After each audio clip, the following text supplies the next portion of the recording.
Hey guys! Today I have an awesome plate carving video for you. I really enjoy carving and I love the challenge of carving each of these 10 plates distinctly differently. Carving pottery adds so much fun and interest to pieces, plus it's just really enjoyable to do. I threw these plates on roofing felt, which was a new experiment for me, and will be my go-to method from plates from now on, as it worked really well.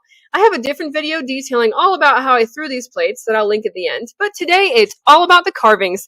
I really enjoy carving. It's easily my second favorite thing about making pottery. I mean, it would be my first favorite, but I really love throwing pots, and that'd be hard to beat. But carving is a really close second favorite. The first plate I started carving on the wheel. This is a great way to easily get a perfect circle, as I just had to hold the carving tool in one place while the wheel moved around. And since I was making a flower, I carved some petals to go around the center circle. Just a simple shape on the petals, but frequently simple is best. I also added a carvy line partway down each petal to add some depth. After carving the petals, I felt like the center was lacking, so I added some texture there by making little nicks in the clay. It really enhanced the look of the center of the flower. This design, like all the designs I'll show today, are really simple to do, but end up looking really cool. I'm really happy with how this one turned out. This second plate I also started on the wheel.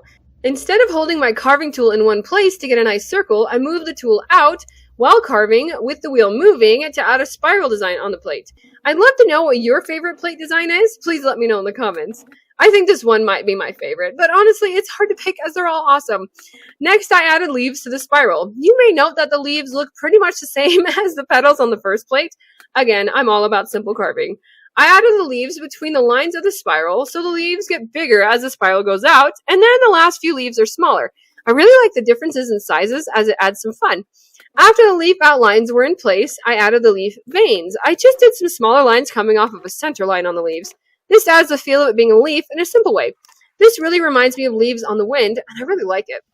Next, I decided to do some radial lines. I'd done something similar on a platter last year, and I really like how it looked. Again, I'm starting this one on the wheel. I did about half of them on the wheel and then moved to my table and banding wheel later. I started with several circles like a bullseye and then moved on to adding lines. Due to the number of lines I added, it took quite a while for this one, so it's extra sped up for this video.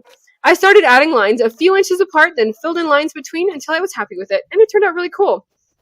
Next plate was mostly my husband's suggestion. His idea was to add intersecting circles by having the plate off-center on the pottery wheel. I made a circle, then shifted the plate and made another circle, and so on. It's a really interesting concept and was easy to make really nice circles using the pottery wheel. It turned out nice using his idea, but I wanted to put my own spin on it too. So later on the banding wheel, I added lines and some of the shapes that were made by the overlapping circles. I like the added detail, and my husband was totally fine with me adding to his idea, so it all worked out. The next plate, I used the offset circle idea again, but just two circles this time, and they don't overlap. Then I added straight lines in the gap between the two circles. Since the center circle was offset from the outer circle, the lines end up being shorter and longer on different parts of the circle. This one feels like the design could be like a fancy earring or a fun handbag. I don't know. I like it a lot. And it's really just circles and lines, so it was easy to do. Now we're on to the last one that I carved using the pottery wheel. I once again took advantage of just how easy it is to make a consistent circle on the wheel. I did several evenly spaced circles and then added carvings between the lines. This time I added a sun design in the center using triangles, and then added little lines between two of the close together circles for more detail. I'm rather fond of this one as well. The next one was simple, but easily the most time-consuming plate of all, as I carved the entire surface of the plate using close together lines. I did this one really freeform, which is pretty different than the perfect circles I made on the past several plates. For this plate, I just added curvy lines and then added more curvy lines, mirroring the curve of the previous lines.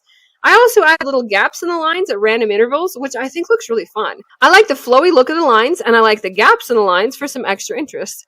I thought I was just going to do the design running down the center of this plate, but then I decided I needed to cover the whole plate. And yes, I do make most of these designs up as I go. It's more relaxing for me to just go with the flow and see what happens. I have yet to have a total carving disaster doing it this way, so it seems to work for me. The carving on this next plate ended up really dramatic, but it really wasn't hard at all. It's just taking a petal shape, similar to the first plate, and making layers of petals. The first layer goes around a central circle, and then the next layer of petals goes between the points of the petals on the previous row. I like that the pattern could really just go on forever, getting bigger and bigger. I do go back and add a line in the center of each petal to make them more petal-like at the end. It really helps the overall design and add some depth. I'm really happy with all the plates, but this one is the reason that I can't confidently say that the swirly leaf plate from before is my favorite. This plate is a strong contender for my favorite plate carving as well.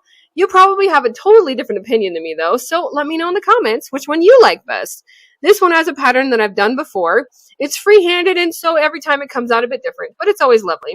This similar plate I'm showing now is actually recently sold and being thoroughly appreciated in its new home. I have the link to my website in the description. Check it out. You too could buy my fun pottery. Then it was on to what is probably the most simple carving of all. This one is quite literally just curvy freehand lines coming off of a central point. I start by doing 5 or so lines roughly evenly spaced and then add more wavy lines between those lines until it looks good. Although it's super simple, I really enjoy how this one looks, and it's also fun and whimsical and rather reminds me of a firework. And hey, fireworks are a lot of fun to watch. For the final plate, I did another flower, but a different style than the other flowers. I really like flowers because they're all different shapes and they work really well for carving. I did this flower even more whimsical than the others. To start with, I made a central circle and then added long pointy triangular flower petals coming off of the circle. I repeated the petals all the way around and then added more petals between the first petals and then added a third set of petals between those petals. Finally, I added a wavy spiral to the center of the flower, which makes it look really whimsical and fun. I like how this one turned out too. Here they are all together again. I love how they're all different types of carving, some more angular, some more wavy, and all very awesome. And I'm happy to report that they all dried just fine and made it out of the bisque kiln without any cracks or warping. And they stack pretty well too. You may be wondering why that's exciting to me, but plates are notorious for being a big pain to make and for cracking, warping, and being really hard to make stackable, so I'm pretty dang proud of myself. I'm a little undecided on how I'm going to glaze these, but I know the main part of the plates over the carving will be this gorgeous sky blue like I used on this Easter egg. I want to add a second glaze on the rim of the plates, but I haven't quite figured out which one yet. I'll be doing some tests to help me decide. Anyway, someday in some future kiln unloading, these will show up again. Meanwhile, check out this other great video here to see how I threw these plates using roofing felt. Thanks for watching and see you next time.